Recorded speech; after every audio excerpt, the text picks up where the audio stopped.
Kanaafuu waan gaariidha jedheetiin. Ganama gala gaaffii seen mataana naannessee.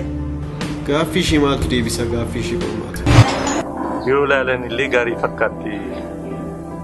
Amma laalan yoo geesse. Har'a ciisuu koon argine. Har'a kufuu koon argine.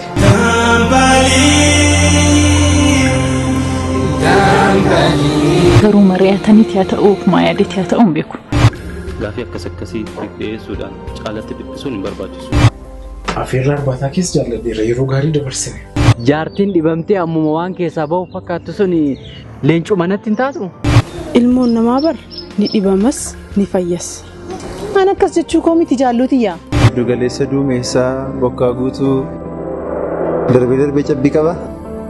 Meerreebuun amma si qabsoo waan laaqanaaf tolu hojjechaa oole. Akkamitti dirqiidhaan akkana dubbisuu ni danda'a? Liban. Nadubis.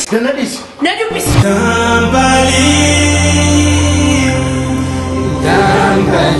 Akkuma guyyaa nutti dukkaneessan isaanis guyyaa nutti dukkanaaf habamu. Bilbilallee kun cufatte akkuma barbaatte godhachuu jalqabde.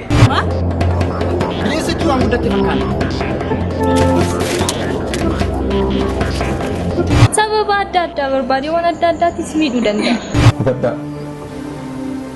Namni tokko nu keessaa waadaa kana diiguu barbaade jechuun nu waliin diinummaa isaa jabeessee jechuudha.